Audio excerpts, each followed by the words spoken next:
안녕하세요. 가해행 골친 안호행루 양주수 이사원입니다. 2025년 4월 1일 아침 한 7시 넘었습니다. 6시 넘게 일어나가지고, 이게 오늘의 법칙이란 책인데, 하루에 한 장을 읽는, 하루에 한 장도 아니지, 반 장을 읽는데, 그것도 밀렸더라고. 야, 이게 참, 거시기 합니다, 이게. 하루에 반 장 읽는데, 이거 2분이나 걸리나. 그걸 밀려가지고 입고 있더라고, 지금 보니까. 오늘 4월 1일까지 읽었어요. 4월 1일자를 보니까, 제목이 주인보다 빛나지 마라. 이제 권력 게임에 대해서 나온 겁니다. 주인보다 빛나지 말라 해서 멍청하면 뭐, 주인 곁에 가지도 못하죠. 속으로만 뛰어나라, 이거 같아요. 주인보다 빛나는 일을 피하라. 무, 우월함은 무엇이든 반감을 산다. 신하가 군주보다 우월한 것은 어리석을 뿐 아니라 치명적이다. 누가 얘기했냐? 발타자르 그라시안이라는 분이 얘기했네요. 타인에게 즐거움과 감명을 주려다가 자신의 재능을 지나치게 과시하지 마라. 오히려 두려움과 불안감을 초래할지도 모른다. 사람은 누구나 불안을 느끼기 마련이다. 불안이 아니에요. 불안님. 감사하게 생각하세요. 불안님이 찾아오면은 나를 성장시키기 위해서 찾아오신 것이다. 나는 선택받은 사람이다. 이렇게 생각하세요.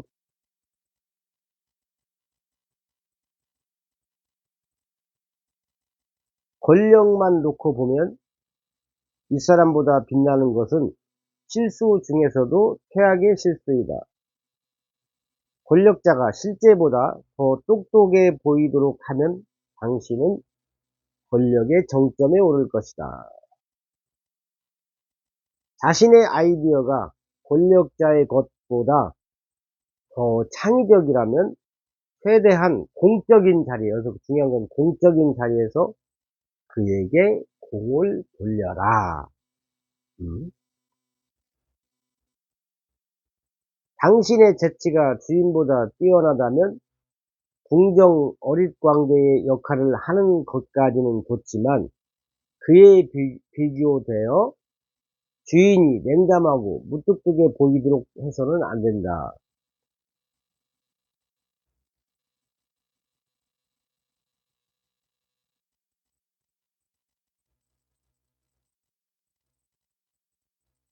당신이 주인보다 천성적으로 사교적이고 너그럽다면 그가 타인에게 바라는 빛을 당신이 구름처럼 가로막지 않도록 주의하라.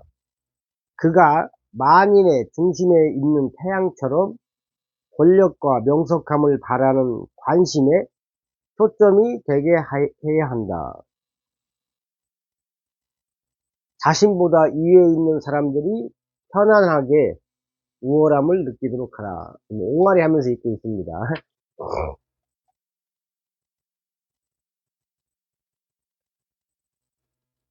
르네상스 시대의 위대한 외교관이자 궁정신하인 니콜로 마키아벨리는 이렇게 썼다. 우리가 마키아벨리는 많이 들어봤을 거예요.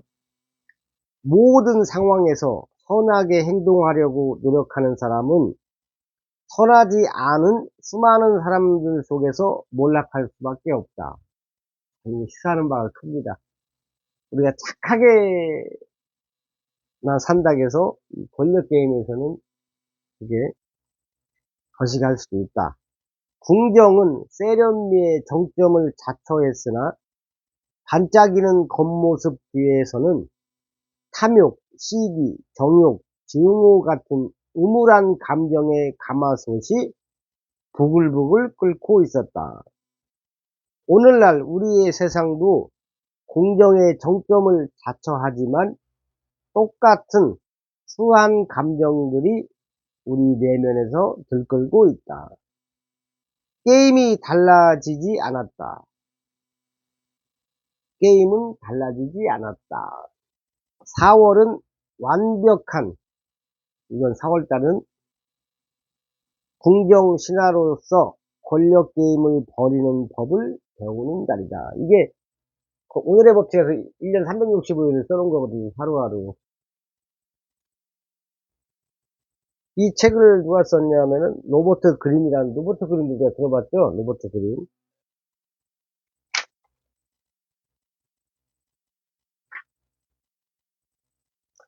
이 로버트 그린이 대학에서 고전과 고대 그리스어, 라틴어를 전공했다네. 이분도 이제 학교, 대학에서 공부를 하고 이제 사회생활을 이제 첫 발을 디딘 건 경험담을 실제 써놨더라고요. 이분이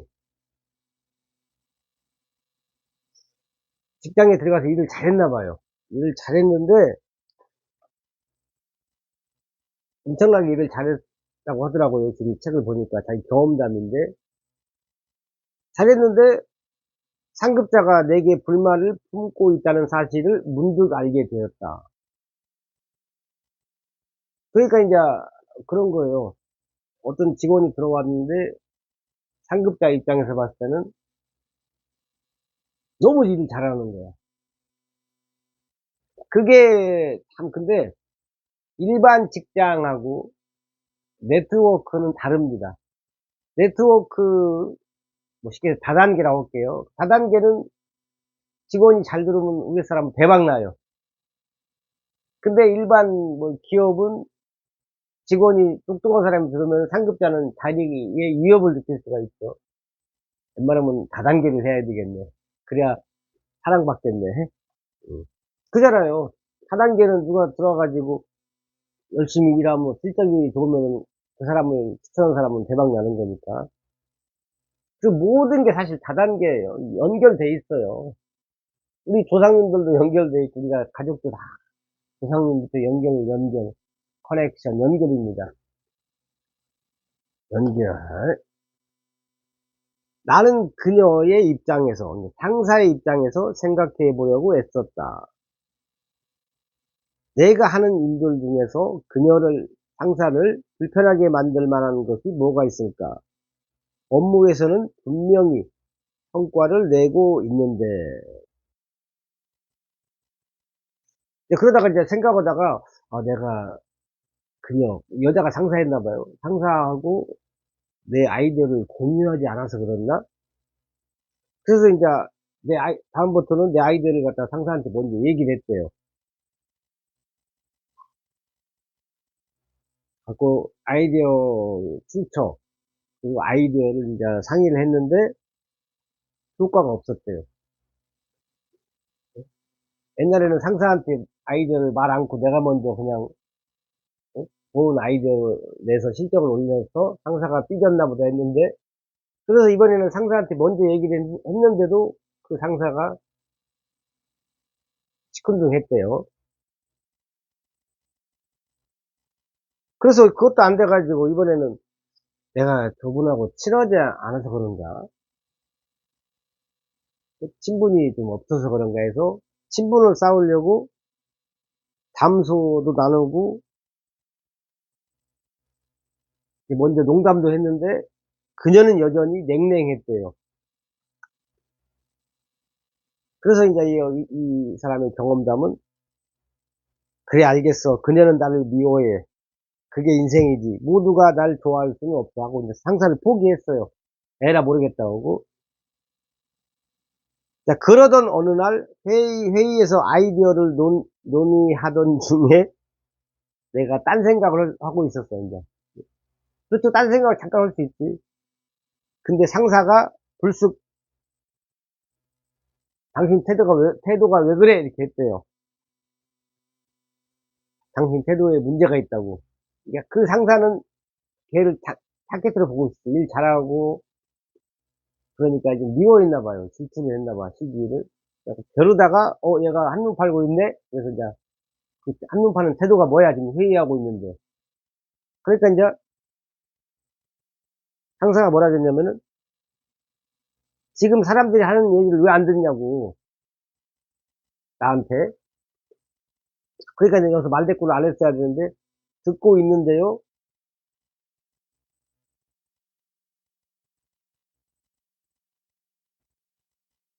뭐 이렇게 하다가 이제 뭐 마무리가 됐습니다.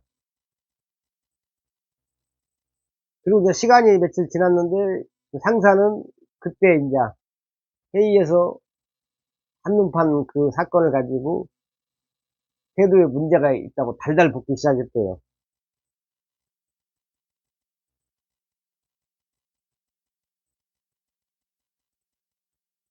그러니까 나도 이제 열받는 거지. 에이씨, 그거 하나 가지고 달달 볶으니까. 그래서 열받아가지고 이제 직장을 그만뒀대요. 이거 실화 같아요. 이건 로버트 그린들의 실화. 하고 이제 이분이, 로버트 그린이 이제 그만둔 거예요. 내가 그만두지 않았어도 일주일 뒤에 해고당했을 것이 뻔했다. 그 정도로 이제 분위기가 안 좋았나 보죠. 근데 이제 보통 사람 같으면은 그 상사를 욕하고 그냥 그걸로 끝났을 텐데, 이 책을 쓴 사람이잖아요. 이 양반이 집에서 이제 곰곰이 생각을 해봤대요. 아, 도대체 내가 뭔 잘못을 한 거야, 도대체. 상사는 그냥 내가 싫었던 건가? 내가 그 사람한테 내가 그렇게 운명적으로 내가 싫은 놈이었어? 나는 스스로 생각할 때는 내가 호감 있는 사람이라고 생각했는데, 왜 그 상사는 나를 그토록 싫어했을까? 갖고 계속 맨날 며칠 분석을 했나 봐요. 마침내 분석에 분석을 거듭한 끝에 내가 권력의 법칙을 어겼다는 결론에 도달했다. 내가 권력의 법칙을 어겼다는 결론. 이게 뭐, 이것도 권력의 법칙인가? 아, 이건 오늘의 법칙이죠. 야, 여기서 나오는 게, 아까도 아무리 착하게 살아도 마키아벨리 얘기처럼 권력에서는, 권력에서는 착하게만 살아서는 안 된다. 그런 얘기 같아요. 권력의 제20 법칙. 주인보다 더 빛나지 마라. 이걸 이제 로버트 그린이 봤나 봐요. 도대체 나처럼 일 잘하고 그랬는데 왜 상사는 나를 미워했을까? 그랬더니 분석에 분석을 거듭한 끝에 권력의 제20 법칙, 주인보다 더 빛나지 마라. 이걸 어긴 거야.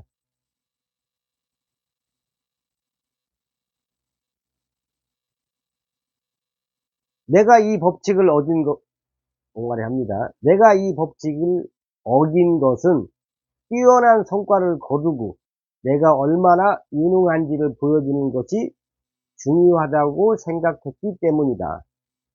하지만 그 과정에서 상급자에게 내가 자기 자리를 탐내거나 자기보다 더 유능할지도 모른다는 불안감을 심어주었다. 근사한 아이디어가 상급자, 그녀가 아니라 나에게서 나온다는 사실은 상급자를 초라해 보이게 했다. 아주 중요한 대목입니다. 근데 아까도 말씀드렸지만은 일반 기업에만 국한된 거예요. 다단계에서는, 네트워크에서는 전혀 반대의 상황입니다. 자기보다 부하 직원이 일 잘하면 그 사람은 최고의 대우를 받습니다. 예, 나에게 그만큼 이익이니까. 아, 선진국에서는 네트워크가 그렇게 좋은 직업이라고 하더라고요. 이게 대한민국이 이게 처음에 다단계가 들어올 때 워낙에 사기가 많았잖아요. 그러니까 아직도 그게 우리 유전자에 박혀 있습니다. 인식에 박혀 있어요. 근데 지금은 뭐 일종의 얼마 투자하면 얼마 번다, 이런 거, 무슨 코인이 어떻다, 이런 걸 하시면 안 돼요. 저는 다 경험한 것만 말씀드립니다. 100% 다 없어졌어요. 100%. 이번에 또 하나 뭐 몇백억, 몇천억, 제주도 수사 들어갔다고 하더라고요. 사실 말이 안 돼요. 근데 10만원, 20만원 소액이고, 심지어 어떤 분들은 그 돈을 이렇게 빌려주는 분도 계세요. 자기가 쓴 거 보려고 거기서. 그게 제가 계산해 보니까 1억 5천 투자하면 하루에 300만 원 들어오더라고. 1억 5천 투자하면 하루에 300만 원, 한 달이면 9천만 원, 두 달이면 1억 8천, 두 달에 1억, 예. 아니, 은행 이자가 1억 5천 투자해서 한 20만 원 나오나요? 모르겠네.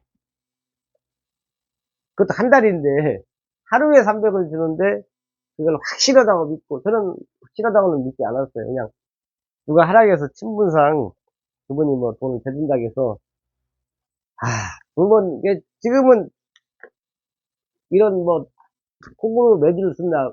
이게 저는 제가 경험한 거 말씀드리니까 앞으로 하지 마세요. 누가, 은행 금리가 얼마인데. 저는 그래도 이 얘기를 해요. 이거 뭐 분명히 없어진다. 없어지는데, 뭐 10만 원이니까, 그냥, 혹시 모르니까, 혹시 이제 뭐 제2의 비트코인이 될 수도 있으니까, 내가 뭐다 하는 것도 아니고, 10만 원 정도는 해볼 수 있지 않느냐. 소주 한잔 먹지 말고. 그래서 그렇게 말을 했어요.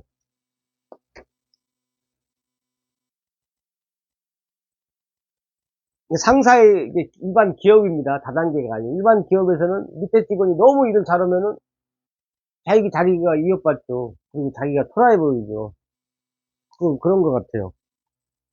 제20법칙을 어기면 대가를 치르게 된다. 상대방의 이게 발음이 안 돼. 상대방의 상사의 자아와 불안감을 자극하는 셈이기 때문이다. 이것은 당신이 저지를 수 있는 최악의 잘못이며 내가 저지른 잘못이기도 하다. 이거 중요한 건 내가 저지른 이걸 내가 아무리 잘해도 주인보다 내가 상사보다 더 빛난 거야. 이 문제를 곰곰이 생각하면서 나는 인생의 전환점을 맞았다. 이런 생각이 들었다. 다시는 이런 일이 생기지 않도록 하겠어. 결코 상대방의 행동을 개인적인 모욕으로 받아들여 감정적으로 대응하지 않을 거야. 문제의 원인은 내가 그녀의 냉랭함과 적대감에 감정적으로 대응하여 태도 문제를 키운 것이었다. 다시는 그러지 말아야겠다. 나는 작가이다. 나는 직업을 얻게 된다면 거리를 두고서 바라볼 것이다. 권력 게임을 관찰하는 일에 습관할 것이다. 이 사람들이 실험실의 생쥐이고 내가 과학자인 것처럼 관찰할 것이다. 이거 중요한 겁니다. 관찰. 그리고 거리를 두고 관찰해야 돼요. 이제 권력에서는 선하기만 한 게 능사는 아니다. 실력 있는 것만이 능사는 아니다. 왜? 삼관오리, 아보는 인간들이 있어요. 그러니까, 옛날에 충신이 먼저 죽었어요. 충신 반대말이 뭐더라? 간신. 왜 간신은 오래 살고 충신은 먼저 죽느냐? 이거 똑같아요. 지가 신이야, 신하야. 신한데 임금님 앞에서 사람 많은 데서 대놓고 얘기해요. 임금님 이건 잘못됐다고. 공적인 자리에서, 사적인 자리에서 얘기를 해서 불만이 있을 때 대화를 해가지고 임금이 깨닫게 해야 되는데 모든 신하가 다 있는 데서 임금을 망신 주면은 임금도 알아요. 그 신하 말이 맞는지. 알지만은 자기 체면은 뭐가 돼. 그리고 저놈이 오만방자하게 볼 수 있는 거지. 거리를 두고서 바라볼 것이다. 여기서 이제 중요한 것은 나를 내가 제3자의 입장이 돼서 관찰하는 것도 좋습니다. 남한테 져서 바라보는 거예요. 내 자신, 술 먹고 비틀거리는 모습을 볼 수도 있고 알라딘이나 교보문고 가서 독서하는 모습을 볼 수도 있어요. 그러면 어떤 모습이 보기 좋고 도움이 될까? 내가 지금 담배 피는 것도 저쪽에서 또 다른 양기수가 찾아옵니다. 사실은 제가 어제 어떤 분한테 글을 올렸어요. 답장을 했는데 저도 처절하게 버티고 있습니다. 이렇게 보냈어요. 사실 그잖아. 제가 분양을 하면은 쉬운 길인데, 어려운 길에 도전을 해가지고 지금 한 달 좀 안 됐는데, 3월 3일부터 했으니까. 근데 이제 미래지향적으로 미래를 보고 이제 시작한 거예요. 올리라이프 시작했는데, 당장은 어렵죠. 어렵고. 근데 기준이 뭐였냐면은, 내 건강에 도움이 되면서 돈도 벌자. 그렇게 정했어요. 올리라이프 디바이스의 발바닥을 대고 있으면 건강에 도움이 되는 효과가 있으니까.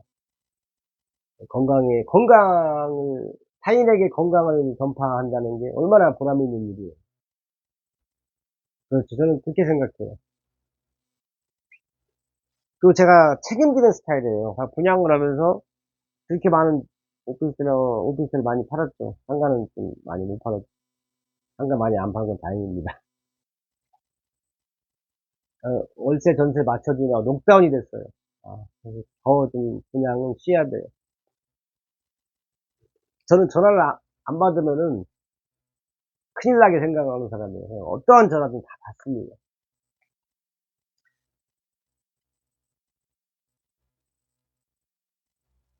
이게 주변의 사람들이 다 생쥐이고, 실험실에 생쥐이고, 내가 과학자인 것처럼 사람들을 관찰했다 이거야. 그 사람이 왜 저러는가. 그 맛을 관찰을 해보는 거예요. 그게 굉장히 중요한 겁니다. 그러자 수많은 직업에서 벌어졌던 권력 게임을 관찰할 수 있게 되었을 뿐 아니라, 이렇게 거리를 유지하고 세상을 바라보면서 어느새 권력을 가지게 되었다. 나는 감정에 얽매이지 않으면서, 나는 감정에 얽매이지 않았으며 매사에 훨씬 수월하게 대처할 수 있었다. 나는 이런 관점에서 권력의 법칙을 썼다.